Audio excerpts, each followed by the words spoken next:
Éphysio est né d'une mère païenne et d'un père chrétien à Antioche au IIIe siècle. Mais il perd son père jeune et sera donc élevé comme un païen.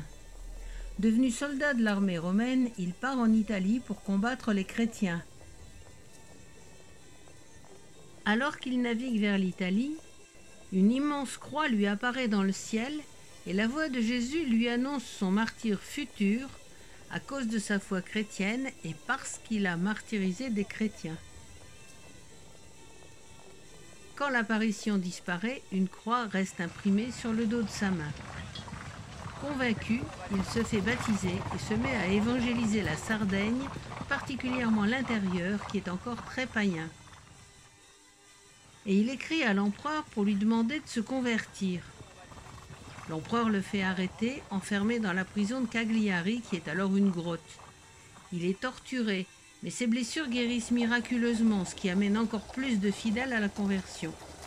Alors l'empereur le condamne à mort et le fait décapiter discrètement sur la plage de Nora pendant la nuit.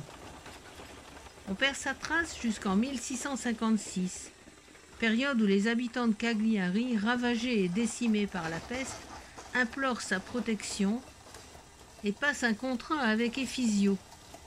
Ils lui feront tous les ans une procession importante et solennelle, à condition qu'il les protège jusqu'à la fin des temps.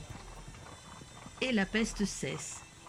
Depuis cette époque, soit 363 ans, les habitants de Cagliari organisent chaque 1er mai la procession promise qui va de l'église de Stampace, qui a été construite sur l'ancienne prison, jusqu'à l'église de Nora, la plage où Éphysio fut mis à mort. C'est un parcours de 80 km qui se fait en 3 jours. Même en 1943, dans une Cagliari en ruine, la procession a eu lieu. Alors, l'UNESCO n'a pu faire autrement que de classer cette procession au patrimoine mondial. Une centaine de villages participent au défilé, chacun avec son costume traditionnel.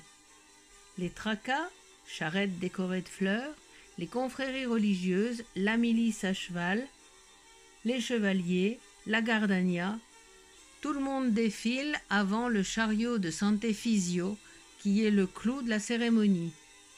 Même les bœufs sont ornés et embellis de fleurs et de cocardes, les rues sont couvertes de ramadoura, des tapis de pétales de fleurs colorées.